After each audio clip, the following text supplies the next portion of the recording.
ବିଲ କାମ ପାଇଁ ଆସିଥିବା ଲୋକମାନଙ୍କ ନାଗି ଖାଇବା ନେଇକି ଗଲା ବେଳକୁ ଗୋଟେ ବୁଦା ଏମିତି ହଇରାଣ କରିବ ବୋଲି ମୁଁ welcome to my mini blog. ମୁଁ ଗାଁରେ ସାଥେ ସାଥେ ଝିଅଟିଏ ସ୍ୱପ୍ନ କିଛି କରିକି ଦେଖେ।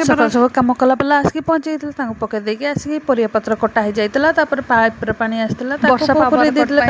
ପାଣି କାଲି ଆସିନଥିଲା, ଆଜି ଟାଙ୍କିକି ଉଠାଗଲା। ବିଶ୍ୱାସ କରିବେନି ଚୁଲିକୁ ଲଗେଇବା ବହୁତ ତରକାରୀ ବସାଇଥିଲା। ତାପରେ ପିଲାମାନଙ୍କୁ ବାହାର କରିକି ଅଙ୍ଗନବାଡ଼ି ଆଉ ଇଏ ସ୍କୁଲ ପାଇଁ ମୋ ଝିଆରୀ ବାହାରି କାଲି ତ ଛୁଟି ଥିଲା। ଭିଡ଼ିଓଟି ଏତେ ଯାଏଁ ଦେଖିଲେନି ଧର ଗୋଟେ ଲାଇକ୍ ଫଲୋ, ଆଉ ୟୁଟ୍ୟୁବରେ ଦେଖିଲେ ସବସ୍କ୍ରାଇବ୍ କରିଦେବେ। ତରକାରୀ ହେଇଯାଇଥିଲା, ତରକାରୀ ଆଉ ପାଣି ନେଇକି ବିଲରେ ପହଞ୍ଚି ଏତେ ବାଟରୁ ପାଣି ନେଇକି ପହଞ୍ଚିଲା ବେଳକୁ ମୋ ଅଣ୍ଟା ଏତେ ଜୋରସେ ପେନ୍ କରୁଥିଲା। ପହଞ୍ଚିକି ଖାଇବା ଆଉ ପାଣି ବାବା ସେଠି ଭୁଆଳି ବୋହିକି ଦଉଥିଲେ। ମୋ କରିବା ଲୋକମାନେ ଖାଇବା ଭିତରେ ମୁଁ ଯାଉଛି କିଛି ଉପୁଡ଼ି ଦେବି, କିନ୍ତୁ ଆମର ମନେ କଲେ ଉପଡ଼ା ଯିବନି। କାରଣ କାମ କଲା ପାଲା ଯେତିକି ଦରକାର ଉପୁଡ଼ି ସାରିଥିଲେ। ଯେତିକି ଉପୁଡ଼ିଥିଲି ସେତିକି ତାକୁ ସେଇଠି ପୋତିକି ପଳେଇ ଆସିଲି। ଦୁଃଖ ଲାଗିଲା।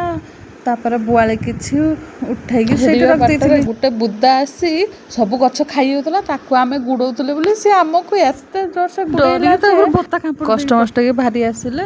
ତାପରେ ଘରେ ଆସିକି ଖାଇ ନେଇଥିଲେ ଭଜା ତରକାରୀ ଆଉ ଗୋଟେ ଭଜା ହେଇଥିଲା। ଆଜି ଖରା ପାଗ କରିଥିଲା ବୋଲି ଗୋରୁ ଆସିକି ଗୋରୁ ଚରାବାଲା ନେଇଯାଇଥିଲା। ନ କହିଲେ ସରେ, ସିଏ କିଛି ଖାଆନ୍ତୁ କି ନ ଖାଆନ୍ତୁ ଟିକେ ବୁଲି ଆସିଲେ, ସିଏ ବି ହାଲକା ବିଲ କାମ ବାଲା ପଳେଇ ଯାଇଥିଲେ। ତାପରେ ଆମେ ସବୁ ଆସି ଲଞ୍ଚ କରିନେଇଥିଲୁ। ଲଞ୍ଚରେ ଥିଲା ଆଜି ସାଧା ସିଧା ମଙ୍ଗଳବାର ଖାଇଲା ବେଳେ ବିଲେ ମାନେ ଖାଆନ୍ତୁ କି ନ ଖାଆନ୍ତୁ ଆସିକି ଘେରିକି ନିହାତି। ଏବେ ତ ବୁଦା ସେଣ୍ଡଙ୍କର ଫ୍ରି ଟାଇମ୍।